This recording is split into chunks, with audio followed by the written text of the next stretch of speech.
Et bonjour! Alors je tourne cette toute première vidéo avec l'intention de la poster sur YouTube pour la première fois. La première vidéo n'était pas du tout censée être postée, partagée.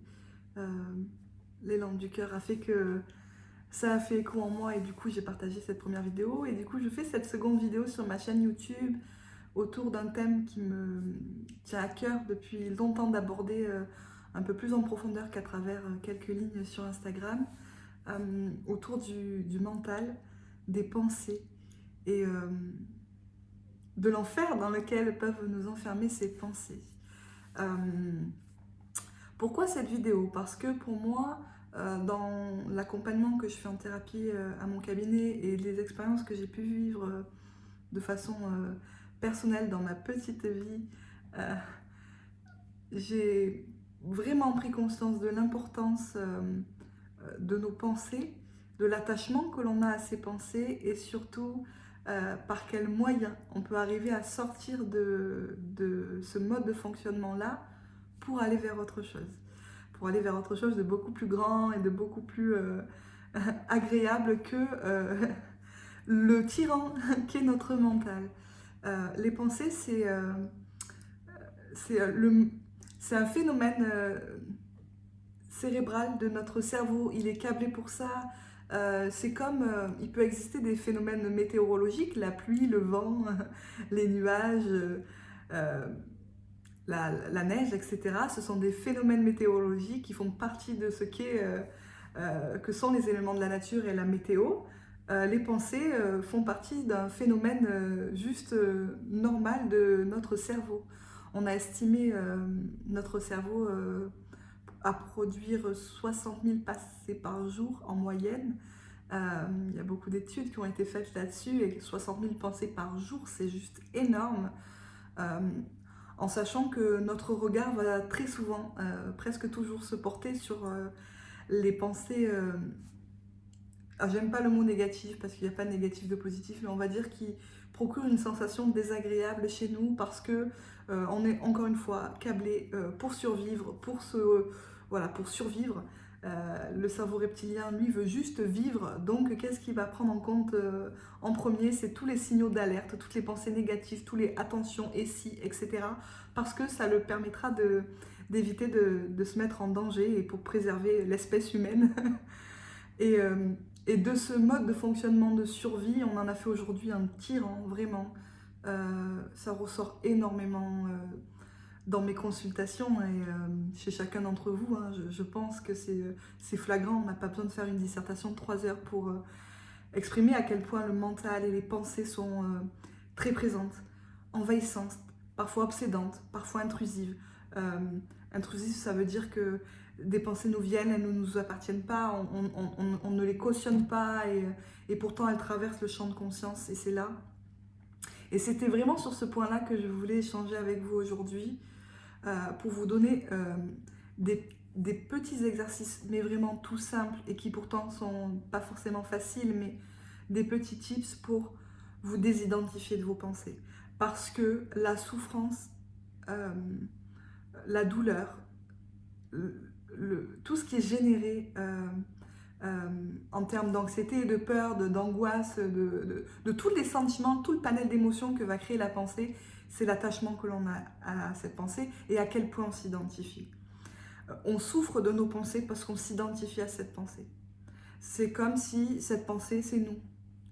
Et tout le travail, tout l'intérêt de se désidentifier de ces pensées, c'est que du coup, ça reste juste un phénomène cérébral, biologique, naturel de notre cerveau auquel on ne s'identifie pas, comme par exemple la nature dans son ensemble ne s'identifierait pas seulement à une fleur, à de la pluie, à un élément ou à un phénomène météorologique. Ça fait partie du grand tout qui est la nature. Dans notre cerveau, c'est pareil, les pensées font partie de cela, mais nous ne sommes pas ça.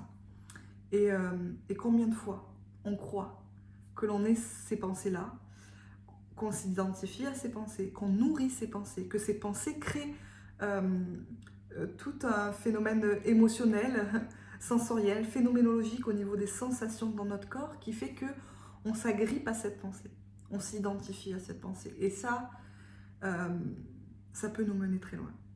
D'accord?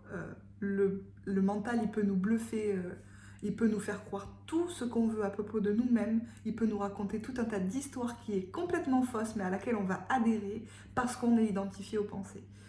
Ces pensées, elles peuvent nous mener très loin, à la fois dans les cheminements mentaux, si une pensée nous traverse et qu'on continue à la dérouler, à s'attacher à elle et à la nourrir, à l'amplifier, on peut se faire tout un monologue intérieur à partir d'une seule pensée. Elle peut aussi nous mener dans des sensations et des émotions très fortes quand ces pensées-là peuvent venir des obsessions, des ruminations, de l'anxiété, quand ces pensées sont ciblées autour des peurs et du coup peuvent découler des phobies. Il y a les pensées obsédantes avec les TOC. Tout ça, tout ça c'est juste le monde des pensées. Et ces pensées peuvent mener en fait à ce qu'on appelle, nous, en Occident et dans nos médecines un peu dualistes, hein, invisible, visible, névrotique, psychotique. Enfin, on est assez en dualité en Occident autour de ça et on n'englobe pas de façon holistique l'être et du coup le psychisme. Mais du coup, de ces pensées-là peuvent découler des troubles mentaux plus ou moins graves et qui peuvent nous mener très loin.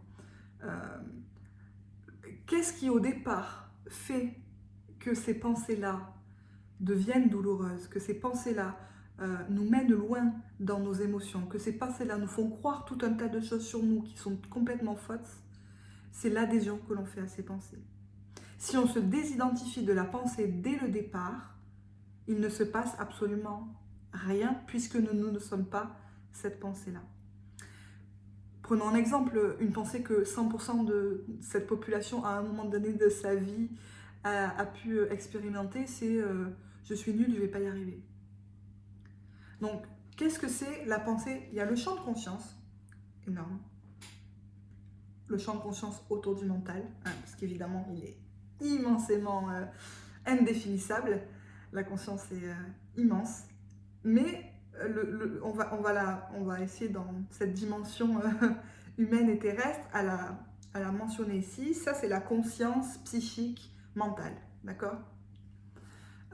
Dans cet espace-là, du mental, il se passe plein de choses et notamment des pensées.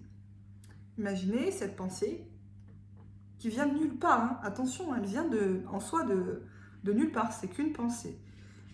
On verra après que finalement on peut entretenir ces pensées-là et faire qu'elles reviennent de plus en plus, mais à la base, une pensée, c'est une pensée. Comme je peux avoir, par exemple, un frisson qui me traverse le corps, ou comme je peux avoir une larme qui coule. Une larme qui coule, c'est pas forcément que je suis triste. C'est un phénomène corporel qui exprime peut-être quelque chose ou pas, parce qu'il y a 1 milliard de raisons d'avoir une larme qui coule. Parce qu'on vient d'assommer, parce qu'on est triste, parce qu'on a eu froid, parce qu'on est malade, enfin, vous voyez. Mais on n'identifie pas forcément ces phénomènes comme étant bien ou mal. Encore que les larmes, comme c'est rattaché à l'émotion de la tristesse, on peut très vite l'interpréter tout de suite justement comme de la tristesse. Mais encore une fois, ça reste une interprétation et de ce qu'on en fait. Si j'ai un frisson, une chair de poule ou un phénomène comme ça tout à fait banal, nous n'allons pas forcément l'interpréter et ça va rester du domaine de la phénoménologie. Au niveau des pensées, on va y attacher une grande importance. Et donc cette pensée, elle va venir, je suis nul, je ne vais pas y arriver.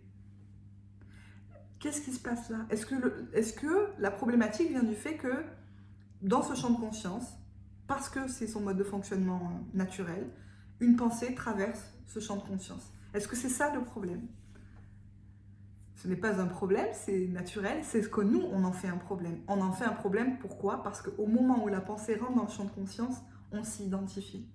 Et ouais, je suis nulle, je ne vais pas y arriver, et oui, la dernière fois, j'ai pas réussi, c'est vrai, qu'est-ce que vont penser les autres de moi? Ah là là, oh là là, et ma blessure, ma peur de l'échec, et mon perfectionnisme, ouh là là, là là, et oh là là, papa, papa, papa, papa, papa, papa. Et cette petite pensée-là, qui était un grain de sable, qui passait dans ce champ de conscience comme un grain de sable se trouve dans le désert, ce petit grain de sable devient un caillou, ce caillou devient un rocher, ce rocher devient une montagne, ce montagne prend tout le champ de conscience.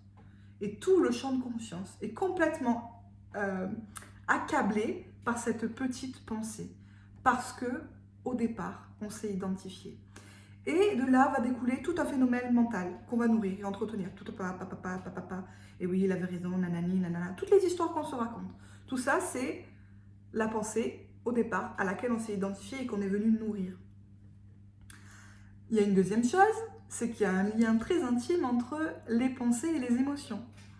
Une pensée peut déclencher une certaine émotion. Et là c'est double identification. Une identification mentale et une identification émotionnelle, donc phénoménologique, de ce qui se passe dans notre corps.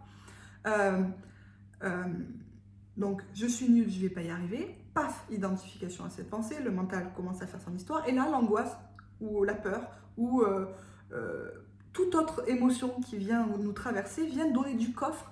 Ah ben oui, c'est vrai, j'ai peur de l'échec. Et du coup, hop, la peur de l'échec déclenche avec le système nerveux toutes les phénoménologies de la peur. Parce que cette pensée nous ramène à notre peur, je ne sais pas, de l'échec, de l'inconnu, notre anxiété de performance, etc. Et là, pouf, deuxième identification. Alors là, au-delà de prendre de l'espace dans le champ de conscience, au niveau de la pensée, c'est tout notre corps entier qui est en train de répondre, de réagir, d'être en réaction à une pensée qui, au départ, nous a juste traversé le champ de conscience. Et pour moi, cette vidéo, elle est capitale parce que c'est le point de départ à de très grandes choses, à de très grands changements en vous. Si aujourd'hui, et je ne dis pas que c'est facile, hein, parce que forcément, hein, quand on a vécu toute notre vie avec ce mental-là, en mettant ce mental-là au devant, parce qu'il faut dire ce qui est, c'est ce que notre société nous demande, c'est ce qu'on nous apprend à l'école, d'apprendre par cœur, de performer, de devoir réussir, d'utiliser notre mental, notre tête pour réfléchir et pour apprendre par cœur. Et voilà, et ça c'est depuis toujours, et nos parents, l'éducation que l'on reçoit aussi peut venir jouer dans ces choses-là. La société en général met le mental au devant. Et du coup, ce qui au départ peut être un serviteur fidèle qui peut nous servir à construire plein de choses, on peut utiliser le mental dans la créativité, avec le mental intuitif qui peut nous amener à nous questionner, à avoir des ressentis, etc. Ce qui au départ peut être vraiment un serviteur pacifique et agréable, fait que on se transforme avec une couche comme ça de mental qui est au devant, et qui fait que lui, là, le mental, il croit qu'il est le seul maître à bord. Il croit que c'est lui qui a les rênes, que c'est lui qui décide de tout, et que lui, il a raison sur tout. Parce que le mental, c'est ça, il va chercher à avoir raison, à analyser, à remettre en question, à justifier. Il va venir même donner du coffre aux peurs, etc. Parce que pour lui, ça a du sens de le faire pour la survie de l'espèce. Donc, vraiment, ce mental-là, c'est pas facile de s'en défaire. Parce que phénoménologiquement, biologiquement, on est câblé pour ça, et parce que dans nos sociétés, on met vraiment le mental au devant, comme si c'était lui le maître à bord, et que du coup, changer tout ce mode de fonctionnement-là, ça prend du temps. Ça se fait pas en un claquement de doigts, je suis bien d'accord. Je dis pas que ça doit être long pour tout le monde, moi ça a été long en tout cas, mais je suis qu'une expérience parmi tant d'autres, et chacun la sienne. Mais du coup, tout ça pour vous dire que même si c'est douloureux au début, même si c'est difficile, dans le sens où au départ, pour vous désidentifier de la pensée, il va falloir la remarquer. Justement, identifier, pas vous identifier, mais identifier qu'une pensée traverse le champ de conscience. Et là, quand on fait cet exercice-là, au départ, pour se désidentifier, donc commencer c'est quoi le conseil au départ? C'est, il y a une pensée qui me traverse. Je suis nulle, je ne vais pas y arriver. Ok, j'ai observé cette pensée. Je ne m'y attache pas, je ne m'y identifie pas, je ne réagis pas émotionnellement. La pensée me traverse. Voilà. Ça, c'est on va dire, l'idéal de ce que je vous invite à faire tous les jours quand des pensées vous traversent, ou quand vous avez des réactions. Mais là, je m'attelle vraiment au niveau des pensées, parce que ça peut être vraiment tellement envahissant que je vous invite vraiment à faire ces exercices-là de désidentification et d'être en observation de soi. Qu'est-ce qui va être difficile au départ? C'est qu'au début, ok, on va faire ça. Ah, j'ai cette pensée, je suis nulle, je vais pas y arriver. Paf, je la remarque. Ok, j'arrive à m'en détacher tout de suite. Mais qu'est-ce qui va se passer derrière? C'est qu'il va y en avoir 1, 10, 100, 200 que je vais remarquer dans la journée. Et là, on se dit, mais c'est pas possible, je vais jamais y arriver. Parce que de se rendre compte, quand on porte attention à ses pensées, du nombre de pensées qu'on a, à quel point elles sont désagréables et à quel point elles ne viennent pas de notre cœur, mais vraiment du mental, de la peur, des émotions derrière, des blessures que l'on a vécues dans notre vie, etc., etc., qu'on se dit waouh, il y a tout ça. Parce qu'au départ, c'est ça, c'est waouh, il y a tout ça. Parce que la plupart du temps, on s'en rend même pas compte que c'est là. C'est un bruit de fond. Vous savez, comme chez nous, près de Marseille, il y a les cigales l'été. En continu, elles chantent même la nuit tellement il fait chaud. Et donc, de juin à septembre, il y a les cigales. Et au début, quand on y prête attention, ça fait un bruit très, très, très, très fort. Et sinon, le reste du temps, en fait, comme on est habitué, on n'entend pas. Eh ben, le mental et les pensées, c'est pareil. On est tellement dans notre quotidien, tellement dans nos routines, tellement dans... que les pensées, là, vraiment, moi, je les sens ici, maintenant. C'est pour ça que je fais ce geste-là. Elles tournent en boucle, elles sont là. Et en fait, parfois, même inconsciemment, on continue à nourrir ça. On ne se rend même pas compte qu'on est dans le mental, qu'on est en train de penser, on fait la vaisselle, on pense à 10 000 choses, la truc de course, on s'assoit, on fait une méditation, il y a tout ça, la liste de courses à faire, les enfants à aller chercher à l'école et les activités. Et il y a tout ça qui tourne en continu. Et au début, quand je vous invite à prêter attention à ça et à devenir observateur, c'est qu'à un moment donné, vous allez vous dire, mais il y a tout ça, waouh, je vais pas y arriver, c'est pas possible, parce que c'est un peu l'erreur qu'on fait au départ, et je reçois beaucoup de messages dans ce sens-là. Oui, mais moi, la méditation, je n'y arrive pas parce que je n'arrive pas à arrêter de penser. Je n'arrive pas à arrêter la pensée. Mais vous n'y arriverez jamais. Et je suis navrée de vous le dire, mais vous n'arriverez jamais à arrêter la pensée, de vous traverser le champ de conscience, parce que c'est le propre de votre cerveau, comme vous n'arriverez jamais à arrêter votre cœur de battre, enfin intentionnellement en tout cas, enfin votre cœur, par défaut, quand tout va bien, il bat. Votre cerveau, il produit des pensées parce que c'est comme ça, c'est sa fonction même, c'est l'essence de ce qu'il est. Donc on ne va pas changer ça. Vous n'allez pas arrêter de penser. L'idée, ça va être d'observer en permanence ces phénomènes. Et plus on fait ça, vous allez voir, plus vous observez vos pensées, plus vous vous désidentifiez de la pensée, et plus vous allez voir que le bruit, il est moins intense. Il est moins intense parce que il ne revient plus à la charge comme ça, parce qu'il ne crée plus rien en nous. Il ne recrée pas toutes ces ruminations mentales qui suivent la pensée. Il ne se passe plus rien ou presque rien émotionnellement. Et du coup, la pensée, elle fait moins mal et du coup, elle revient moins, elle prend moins de place. Elle redevient un petit caillou. Alors, le petit caillou, il est là, mais du coup, ça ne prend pas tous ces phénomènes à l'intérieur. On ne s'identifie pas à tout ça. Et on est construit autour de ça. Notre personnalité est construite autour de ces pensées, de nos réactions et donc des émotions aussi qui nous traversent et qui s'attachent à ces pensées-là. Quand on discute avec l'autre, on est avec du mental, c'est comme ça. D'accord? Mais plus vous parvenez à vous désidentifier de la pensée, moins moins elle se mettra au devant en fait, moins elle croira qu'elle est le seul maître à bord, et plus vous arriverez à retrouver des espaces où vous êtes en lien avec votre intuition, avec votre créativité, avec votre joie spontanée. Vous voyez, avec des espaces où le mental en fait, on n'en a rien à faire dans ces espaces-là. Vous voyez? Et c'est pour ça que je vous invite vraiment à faire ce travail de désidentification des pensées pour faire de la place. Faire de la place à l'intérieur de vous, dans ce champ de conscience, pour accueillir peut-être autre chose, qui est déjà là. Hein. Cette autre chose, tout est là déjà. La vie, elle est là à l'intérieur de vous, l'éveil, vous êtes déjà éveillé, vous êtes déjà dans votre pleine conscience, elle est là. Ça existe déjà en vous. Mais ce champ de pensée prend tellement de place qu'on ne le voit pas. D'accord? Et c'était vraiment ce que je voulais partager avec cette vidéo parce que ça peut aller très loin. J'en reçois beaucoup à mon cabinet, des gens qui ont des ruminations, des pensées d'humeur dépressive. Et j'ai pas envie de mettre des pathologies derrière, j'ai juste envie de m'attarder sur la pensée en fait, au départ. Je nie pas les souffrances et les douleurs et ces étiquettes qui existent d'un point de vue psy dans nos sociétés, mais j'ai vraiment envie de m'attarder sur le phénomène de la pensée. Et il existe des gens qui se martèlent et qui se font une grande souffrance à cause de ces pensées-là. Parce qu'ils s'y attachent, parce qu'ils les nourrissent. Et moi la première, hein, attention, hein, je ne suis pas débarrassée du phénomène. Voilà, je reste un être humain avec son mental et en permanence je dois dompter ça. Et moi, j'en suis au point de me dire parfois, ok, j'ai cette pensée-là, tiens, j'y suis identifiée à combien de pourcents je suis nulle, je vais pas y arriver, tiens, ça résonne en moi, allez, à 15-20%, mais parce que ça m'amuse de le voir comme ça, mais voilà, il y a une part de moi qui est identifiée à ça. Qu'est-ce qu'il y a derrière cette part? Bah oui, bah, la blessure, le rejet, le machin, le ci, le là. Euh, on observe derrière, ça peut être intéressant aussi de travailler, c'est ce qu'on fait en thérapie, hein, du coup, de voir qu'est-ce qui s'identifie à ça finalement. Qui parle? Qui dit ça? Qui dit ça en moi? Est-ce que c'est l'enfant? Alors parfois on se rend compte que c'est l'enfant intérieur, c'est des blessures, nos blessures émotionnelles, hein, on va dire la plupart du temps, de l'enfant intérieur, de nos expériences de vie. Parfois on va loin, on se rend compte que ces pensées, c'est pas les nôtres. C'est celle de oh tiens, c'est la voix de ma mère, c'est la voix de mon père.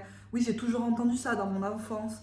La société, l'école m'a enseigné que. Et du coup, on se rend compte qu'en fait, là aussi, on s'identifie à des choses qui nous appartiennent même pas. Et en fait, je vous prenais l'exemple du cabinet parce qu'il y a des gens, ça va loin. Des gens, ça les mène dans des souffrances. Je vais vous prendre un exemple et je vais terminer là-dessus pour vous montrer à quel point, au départ, c'est qu'une pensée. Il y a des gens dans mon cabinet qui ont des TOC, des phobies d'impulsion. Les phobies d'impulsion sont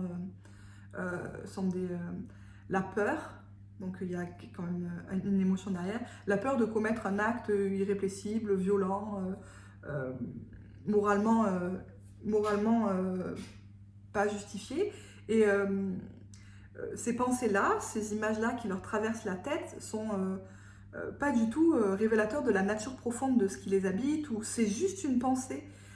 Mathieu Ricard en a parlé euh, dans certains livres que j'ai pu lire, où au cours de méditation, il a observé ces pensées-là lui traverser la tête, et même dans sa vie au quotidien.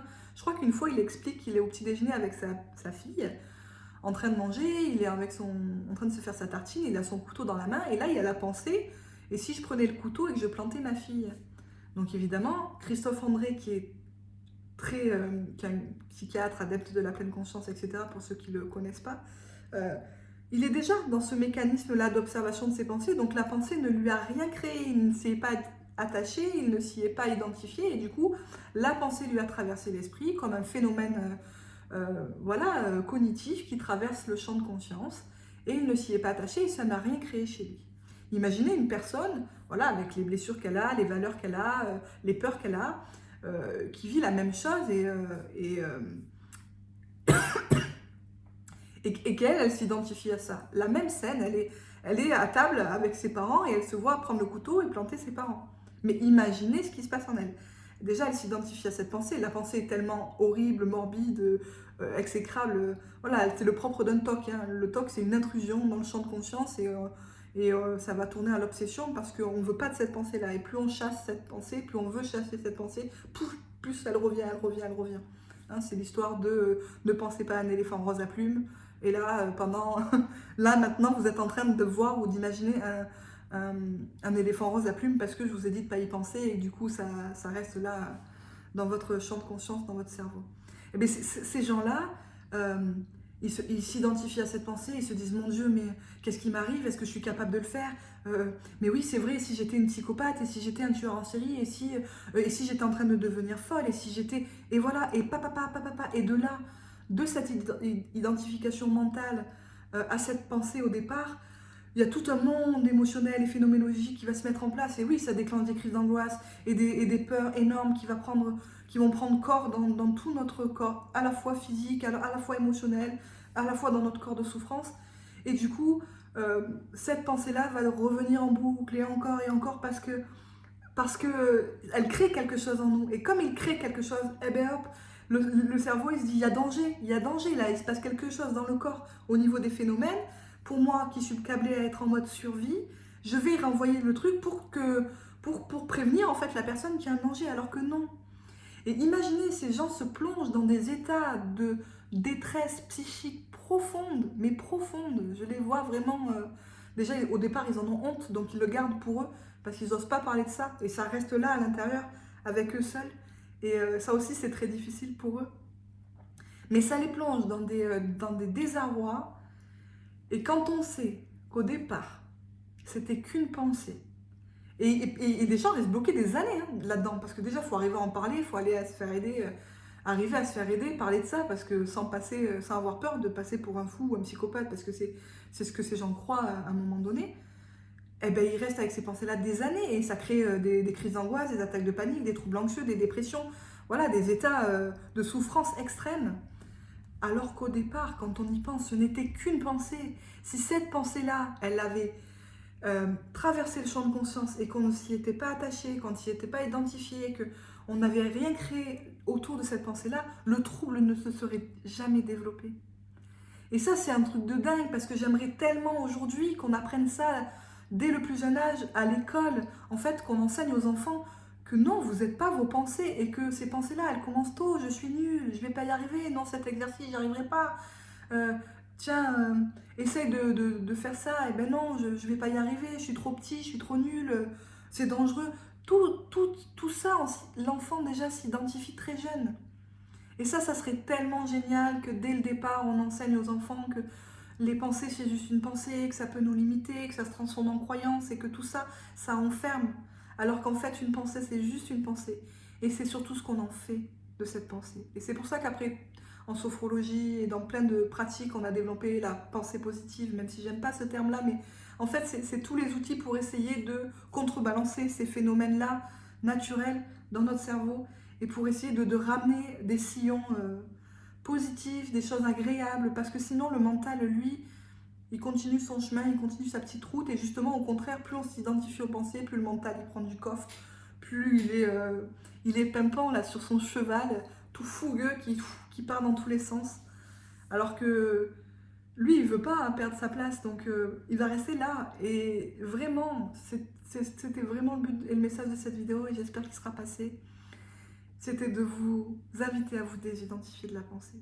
Et c'est facile, il y a une pensée qui passe. Ok, peut-être au départ, avec l'habitude et tous ceux avec quoi on s'est construit, il y aura encore des émotions, mais observez ce qui se passe. Et c'est pour ça que je vous dis parfois, ne faites rien. N'essayez pas d'aller vous changer les idées, de mettre un film pour plus penser, ou d'aller faire du sport tout de suite. Je ne dis pas que c'est pas bien de le faire, faites-le si vraiment ça a du sens pour vous, mais au départ, essayez juste d'observer ce qui se passe. Il y a une pensée qui me vient, ok. Il y a juste la pensée et mon mental il part dedans. Ok, j'essaye de calmer mon mental. Je donne, je tire les rênes du cheval fougueux et je lui dis oh mental, calme-toi. Moi je le parle hein, maintenant, clairement je parle à mon mental, je lui dis ah t'es malin toi, je t'ai vu arriver là dans le truc, t'as voulu, hop je t'arrête tout de suite. Ah, bon il râle un peu, il réessaye hein, et puis hop je recommence. Non non, stop, je reviens ici, je reviens dans ma présence. Ok. Parce qu'au départ, c'est pas facile, mais vraiment, essayez de le faire. Essayez de ne pas nourrir mentalement la pensée, c'est-à-dire de ne pas surenchérir avec une autre pensée. Et quand vient une émotion, que la pensée ramène une émotion particulière, là aussi, encore une fois, d'observer. Observer l'angoisse, la peur, la tristesse qui émanent de cette pensée-là. Accueillez-la. Ne faites rien. Juste accueillez-la. Donc là, on part sur de la pleine conscience et je ferai une prochaine vidéo sur l'accueil de ces émotions, la pleine conscience, la présence à ces émotions en fait. Et ça sera le thème de la prochaine vidéo. Voilà. Je ne le savais pas, mais maintenant je le sais. Et voilà, quand la pensée crée ces émotions, juste ne faites rien, observez ces émotions. Observez ces émotions de l'extérieur, comme si elles ne vous appartenaient pas elles aussi, hein, comme la pensée, pour ne pas vous y attacher et ne pas vous nourrir. Alors évidemment que ça fait peur, on entend son cœur qui bat, on a l'impression de transpirer, d'avoir des bouffées de chaleur. Je sais que c'est pas agréable, mais juste observez ça. Pour que à chaque fois que vous allez faire ça, vous allez dégonfler la pensée. Et elle va redevenir un petit caillou, un petit grain de sable dans le champ de conscience. Voilà, j'espère que cette vidéo aura résonné en vous et qu'elle aura semé des petites graines à l'intérieur pour que vous puissiez faire ces petits exercices de désidentification des pensées qui pour moi est un chemin, je ne dis pas que c'est le seul chemin, hein, pour moi ça a été d'une révélation totale, donc j'ai à cœur de partager ce que j'ai expérimenté, ça a plus de sens pour moi, de partager voilà, du vécu. De mettre à profit l'expérience. Donc vraiment, c'est la première chose que je vous invite à faire, c'est cette désidentification des pensées. Et je peux vous assurer qu'il peut se passer des choses extraordinaires. Mais vraiment, c'est le mot extraordinaire quand on arrive à se désidentifier des pensées. Voilà, au plaisir de vous retrouver dans une prochaine vidéo. et à bientôt.